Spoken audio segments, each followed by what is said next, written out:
In Quahog, love and hate live next door to each other, and sometimes I mean literally. That's the strange thing about Family Guy, a show where every character somehow manages to be both the hero and the villain of their own story. It's not just about the humor, it's about emotional whiplash. Stewie can go from plotting world domination to crying over his teddy bear in like 60 seconds. So today, we're diving deep into the chaos. The most loved, the most hated, and the ones who make you question what side you're even on. So let's take a look at the characters who've somehow turned dysfunction into devotion. I know it sounds weird, but yeah, bear with me. Number 4, Stewie Griffin, the baby with a master plan. Once the show's resident evil genius, Stewie's murderous ambitions gave Family Guy its dark comedic edge. Like that one time he clocked the woman who wanted to change seats on the airplane and gave us an incredible moment. Booked. They didn't have 3 together. Ma'am, your poor planning does not constitute an emergency for me. You'll see him in Paris. Go sit down. But over time, fans fell in love with his contradictions. The same baby who built a time machine in Road to the Multiverse also cried over Brian's death in Life of Brian.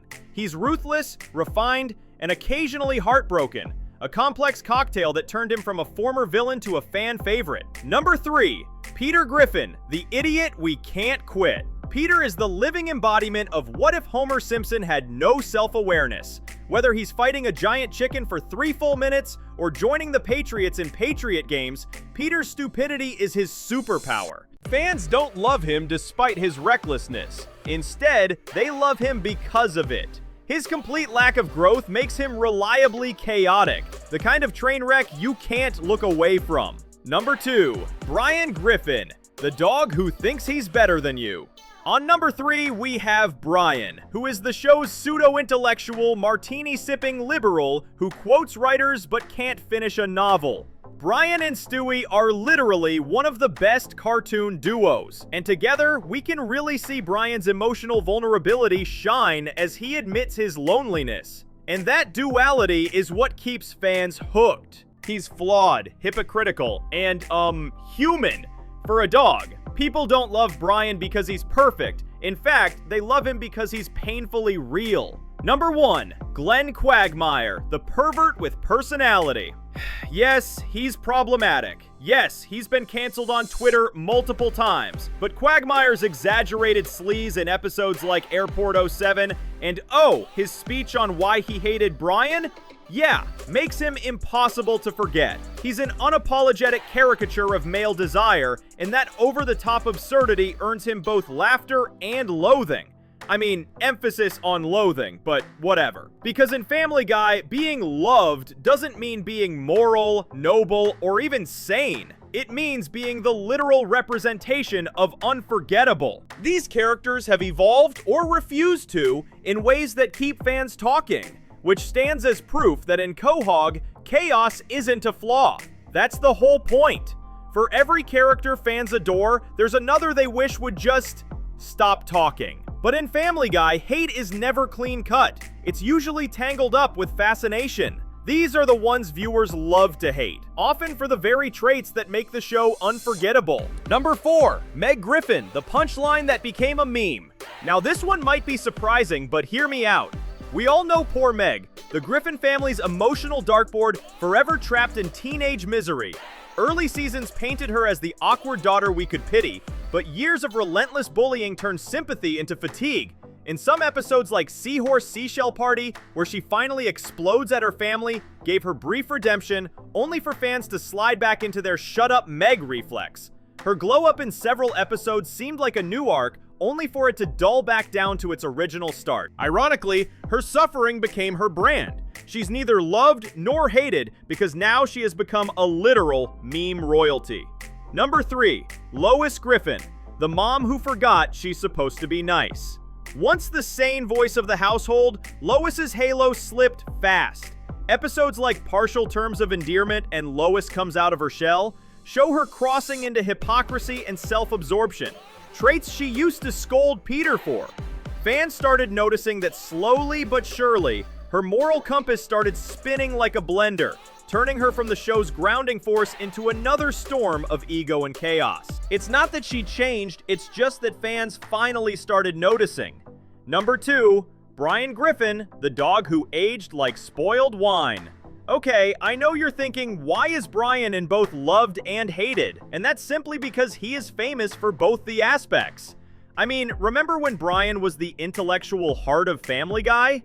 Yeah, that was way before he started dating teens, lecturing everyone about ethics, and bragging about his unwritten novel. Episodes like Brian's a Bad Father and Brian Writes a Bestseller turned the audience against him, exposing his hypocrisy one whiskey sip at a time. He's still clever, still charming, but fans now watch him the way you watch any accident, although horrified but unable to look away. Number 1, Herbert the Pervert, the joke that divides the room. Now this one will be something that everyone has to agree on. If not, there's probably something wrong with you. I mean, you probably have peak humor, but you need to admit, this guy's weird.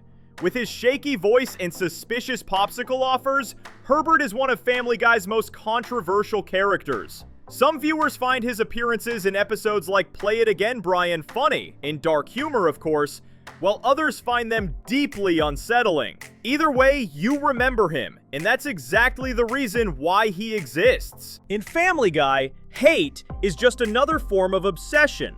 These characters spark arguments, memes, and Reddit threads that refuse to die, because in Quahog, being despised isn't the opposite of being loved, it's the next best thing. Some Family Guy characters, on the other hand, don't sit neatly in the loved or hated boxes. They exist somewhere in the blurry middle. They're the kind that make fans argue in comment sections, write Reddit essays, and question whether the joke was brilliant or just bizarre. Number 3, Chris Griffin, the Forgotten Griffin. He's the classic middle child, sometimes hilarious while sometimes meh, invisible. Chris has moments of genuine sweetness, like when he stands up against the school bully for Meg and himself, but he's often overshadowed by Stewie's genius and Peter's stupidity. Some fans root for him as Quahog's underdog, others just forget he exists until he's on screen. Number 2, Cleveland Brown, the calm in the chaos until he wasn't. Cleveland used to be the grounding voice of reason, a soft-spoken man who somehow survived Peter's nonsense. But after the Cleveland Show spin-off, fans felt his charm dulled as his humor became safer, his timing, well, softer. When he returned, nostalgia made people happy, but the old spark, it never quite came back. Number 1, Mayor Adam West, genius or nonsense? A cult favorite who turned pure weirdness into an art form. His obsession with cat memorabilia, his unhinged logic, his surreal one-liners, all of it made him unforgettable. To some, he was a comedic genius. To others, he was Quahog's strangest resident, proof the show could go too far off the rails. In Family Guy, balance doesn't exist because it thrives on extremes. Every character is either too much or too little, and that chaos? And that's exactly the cherry on top that keeps us watching. Because at its very core, Family Guy survives on contradiction. It's a world where heroes are idiots, villains are relatable, and no one, absolutely no one, is safe from a punchline. The show doesn't chase moral lessons. Instead, it chases honesty through absurdity.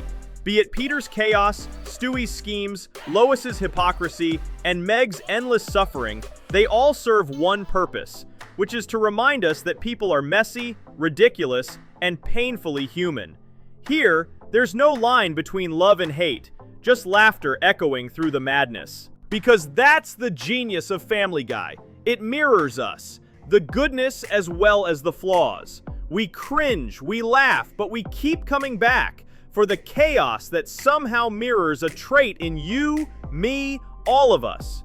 In Family Guy, whether you are loved or hated by the fans doesn't really matter, because what matters is that you are being talked about. But what do you think? Which Family Guy character do you love to hate or hate to love? Drop your picks in the comments below, and let's see who really runs the show.